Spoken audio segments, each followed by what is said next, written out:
ಬಾಗಲಕೋಟೆ ಖ್ಯಾತ ಸಂಗೀತಗಾರ ಮ್ಯೂಸಿಕ್ ಮೈಲಾರಿಯ ವಿರುದ್ಧ ಎಫ್ಐಆರ್ ದಾಖಲು. ಅಪ್ರಾಪ್ತ ಬಾಲಕಿಯನ್ನ ಕರೆದೊಯ್ದು ಅತ್ಯಾಚಾರ ಮಾಡಿದ ಪ್ರಕರಣದಡಿ ಎಫ್ಐಆರ್ ದಾಖಲು ಮಾಡಲಾಗಿದೆ. ಈ ಕುರಿತು ಒಂದು ವರದಿ ಇದೆ, ನೋಡೋಣ ಬನ್ನಿ. ಉತ್ತರ ಕರ್ನಾಟಕದ ಜಾನಪದ ಫೇಮಸ್ ಗಾಯಕನಿಂದ ಅಪ್ರಾಪ್ತ ಬಾಲಕಿಯ ಮೇಲೆ ಅತ್ಯಾಚಾರ ಆರೋಪ. ಖ್ಯಾತ ಗಾಯಕ ಮ್ಯೂಸಿಕ್ ಮೈಲಾರಿ ವಿರುದ್ಧ ಗಂಭೀರ ಆರೋಪ. ಖ್ಯಾತ ಸಂಗೀತಗಾರ ಮ್ಯೂಸಿಕ್ ಮೈಲಾರಿ ವಿರುದ್ಧ ಎಫ್ಐಆರ್ ದಾಖಲು. ಆರ್ಕೆಸ್ಟ್ರಾ ಕಾರ್ಯಕ್ರಮದ ಮೂಲಕ ಟ್ರೆಂಡಿಂಗ್ ಸ್ಟಾರ್ ಬಿರುದು ಪಡೆದ ಮ್ಯೂಸಿಕ್ ಮೈಲಾರಿ ಆರ್ಕೆಸ್ಟ್ರಾ ಕಾರ್ಯಕ್ರಮಕ್ಕೆಂದು ಅಪ್ರಾಪ್ತ ಬಾಲಕಿಯನ್ನ ಕರೆಸಿ ಅತ್ಯಾಚಾರ ಎಸಗಿದ ಕಾಮುಕ. ರಾತ್ರೋರಾತ್ರಿ ಬೇರೆ ಜಿಲ್ಲೆಗೆ ಕರೆದೊಯ್ದು ಹಲ್ಲೆ ಮಾಡಿ ರೇಪ್ ಮಾಡಿ ಕ್ರೂರಿ ಮೈಲಾರಿ.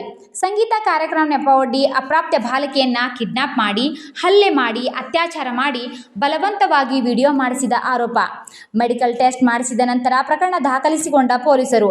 ಜಾಗನೂರು ಗ್ರಾಮದ ಜಾತ್ರೆಯಲ್ಲಿ ನಡೆದ ಆರ್ಕೆಸ್ಟ್ರಾ ಕಾರ್ಯಕ್ರಮ. ಬೆಳಗಾವಿ ಜಿಲ್ಲೆಯ ಚಿಕ್ಕೋಡಿ ತಾಲೂಕಿನ ಜಾಗನೂರು ಗ್ರಾಮದಲ್ಲಿ ಅಕ್ಟೋಬರ್ 22ರಂದು ನಡೆದ ಕಾರ್ಯಕ್ರಮದ ಬಳಿಕ ತಡರಾತ್ರಿ ಮಹಾಲಿಂಗಪುರ ರಿಷಿ ಲಾಡ್ಜ್ಗೆ ಕರೆದೊಯ್ದು ಅತ್ಯಾಚಾರ. ಅಪ್ರಾಪ್ತ ಬಾಲಕಿಯನ್ನ ಮತ್ತಿಬ್ಬರ ಸಂಗಡದೊಂದಿಗೆ ಕರೆದೊಯ್ದು ಅತ್ಯಾಚಾರ. ಬಾಗಲಕೋಟೆ ಜಿಲ್ಲೆಯ ಮುಧೋಳ ತಾಲೂಕಿನ ಮಹಾಲಿಂಗಪುರ ಪಟ್ಟಣಕ್ಕೆ ಕರೆದೊಯ್ದು ಅತ್ಯಾಚಾರ ಎಸಗಲಾಗಿದೆ. ಬೆದರಿಕೆಗೆ ಹೆದರಿ ತಡವಾಗಿ ಕಂಪ್ಲೇಂಟ್ ಕೊಟ್ಟ ಬಾಲಕಿ. ಡಿಸೆಂಬರ್ 14ರಂದು ನಡೆದು ಚಿಕ್ಕೋಡಿ ಪೊಲೀಸ್ ಠಾಣಾ ವ್ಯಾಪ್ತಿಯಲ್ಲಿ ಪ್ರಕರಣ ದಾಖಲಾಗಿದೆ. A1 ಆರೋಪಿ ಟ್ರೆಂಡಿಂಗ್ ಸ್ಟಾರ್ ಬಿರುದು ಪಡೆದ ಮ್ಯೂಸಿಕ್ ಮೈಲಾರಿ A2 ಶಂಕರ್.